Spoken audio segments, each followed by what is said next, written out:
Welcome to another episode of Historical Markers. Today we're in Grundy County, Tennessee.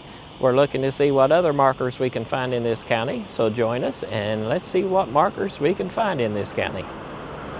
Welcome to Altamont. Altamont was established in 1848 as the Grundy County seat thanks to the efforts of General Adrian Northcutt, a local farmer who served for 10 years in the Tennessee legislature. The first county courthouse was in Northcutt's original home, a small log cabin. It was this cabin that Northcutt and several other men signed Grundy County into being in 1844. Early stagecoach roads connected the area to Beersheba Springs and what would later become Tracy City were constructed as far back as 1833. The fire-skulled Creek Stone Arch Bridge, which is listed on the National Register of Historic Places, is located on Northcutt's Cove Road off Highway 56 just north of town. Much earlier, the Chickamauga Trace, an ancient Native American trade trail, also traversed this part of the Cumberland Plateau. Portions of the trace can be seen alongside the hiking trail to Gruetli Falls. Altamont's Church of Jesus Christ of Latter-day Saints was built with mountain stone in 1946 by Louis Fultz. It served the congregation until a new ward was built in the 1980s. Today, Altamont is the gateway to the Firescade Creek area of Savage Gulf. From the Savage Gulf Rest Trailhead, you can reach Gruetli Falls, the site of the historic Long's Mill, the Gruetli Homestead, and the Alum Gap Campground.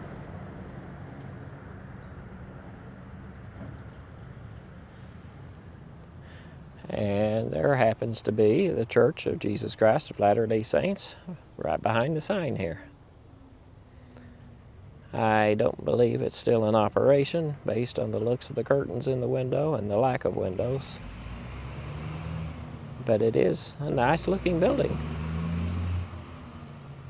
This was erected by the town of Altamont in memory of the boys from Grundy County who gave their lives in the service of their country. And listed here are people from World War I and World War II.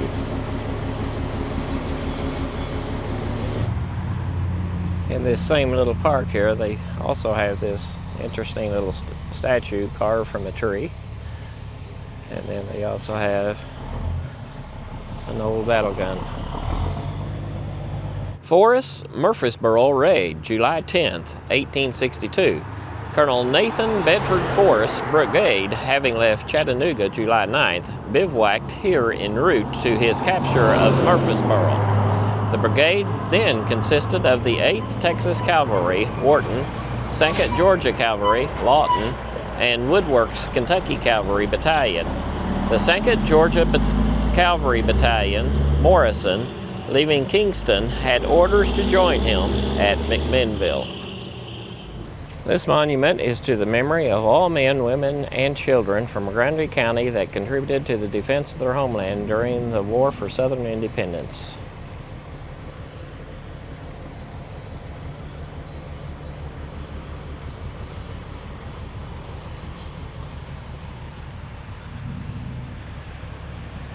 And on the other side here, we have Stars and Bars, 1861 to 1863, the stainless banner from 1863 to 1865, the 3rd National, which was 1865 to present. There was the 2nd Naval Jack, which was 1863 to 1865, the battle flag from 1861 to 1865. It says, surrender means that the history of this heroic struggle will be written by the enemy, that our youth will be trained by Northern school teachers, learn from Northern school books their version of the war, and taught to regard their gallant dead as traitors and our maimed veterans as fit subjects of derision. General Patrick Claiborne, CSA, killed November 30th, 1864. This monument is in memory of Lieutenant Junior Grade William Billy E. Stulce, U.S. Navy from Daisy, Tennessee, who gave his life in the performance of his duty on the 18th of September, 1945, while flying on a routine mission. His Hellcat fighter plane caught fire and crashed about 3 miles east of Altamont in Gruetli Hard to say what that word is. This monument was erected by the veterans of foreign wars and the American Legion Post of Grundy County in memory of the Grundy County servicemen who gave their lives in the Korean and Vietnam conflicts. And then down here we have the names of the people from Korea and Vietnam in John 15:13. This is the L.V. Woodlee House in the town of Altamont, a distinguished home for a distinguished gentleman. This was the home of Levi Vernon Woodlee, an important political figure in Grundy County. Woodlee served in the Tennessee General Assembly as a representative between 1897 and 1899, and as a senator between 1905 and 1907. In addition to serving in the state legislature, Woodlee was a practicing lawyer in Grundy County. He used the north room in the rear portion of the older section of the house as his law office. Woodlee was a member of the Grundy County Board of Education for 30 years and served as superintendent of schools in Grundy County between his terms in the state legislature from 1899 to 1905. Woodlee was also a member of the Board of Directors of the First National Bank of Tracy City for 24 years, attorney and vice president of the Cumberland Mountain Bank in Altamont, and was legal representative for the Nashville, Chattanooga, and St. Louis Railroad and the Tennessee Consolidated Coal Company. He also had held several county offices in addition to superintendent of schools, county attorney, 1893, chairman of the County Board of Election Commissioners, legal advisor and appeals agent for the County Draft Board during World War I, and back tax attorney for his district. The house was built in two parts. The original structure was a log building built in the late 1800s. The front addition was built in 1904 and is an excellent example of the Federalist-style architecture that was popular at the time. The home was purchased in the 1980s by attorney Earlene Spear, who had it added to the National Register of Historic Places in 1987. So there's the actual house.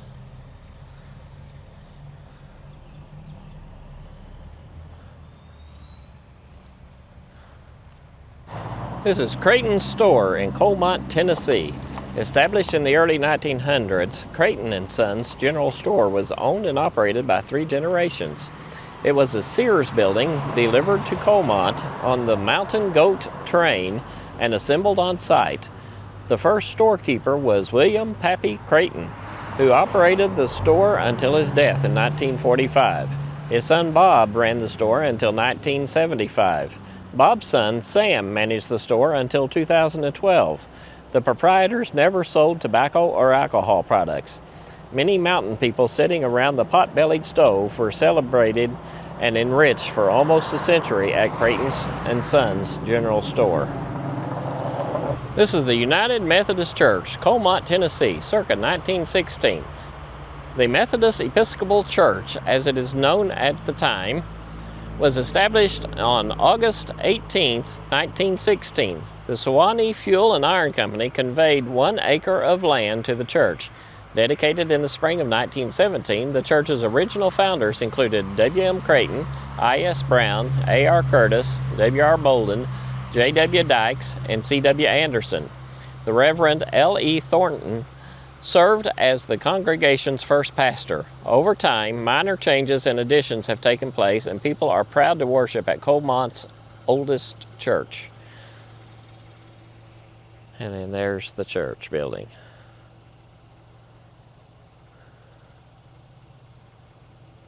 I'm still not exactly sure how to pronounce this, but I'm going to call it Gruetli. Apparently named for a commune in the canton of Glarus, Switzerland, it was founded by Peter Staub, native of that locality, and 100 Swiss families who bought land here on April 11, 1869. Since 1880, normal increases in population and the desire for self-betterment have driven many inhabitants to neighboring cities. This marker says, "Welcome to Gruetli-Laager." In the mid-1800s, Switzerland was one of several European countries suffering from famine, failed crops, and overcrowding.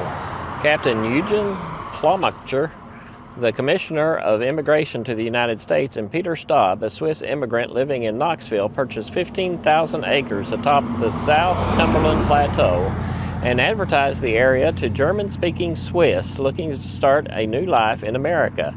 Nearly 100 Swiss families, including farmers, artisans, merchants, and professionals, arrived in Gruetli by the late 1870s. Swiss settler Christian Murfreesboro operated the Stagecoach Inn in Gruetli for travelers along the McMinnville to Chattanooga stagecoach route. Completed circa 1884, the inn was used as a hotel, dance hall, and meeting place. Murfreesboro also brought the European-style scythe to Tennessee, founding the Murfreesboro Company in 1873 to provide area farmers with the cutting tools they were accustomed to using in Europe.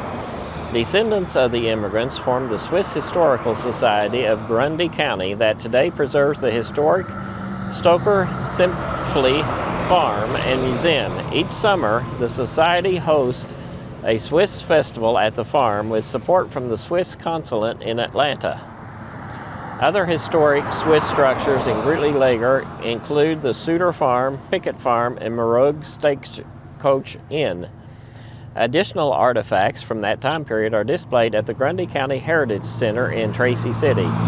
Gruetli-Laager serves as the gateway to the Collins Gulf area via the Savage Gulf South Trailhead in South Cumberland State Park. Well, that was certainly interesting. We have learned a lot about Grundy County, so like, subscribe, and let us know what other counties you'd like to see, and we'll see how many we can do. And so we'll see you in the next episode of Historical Markers.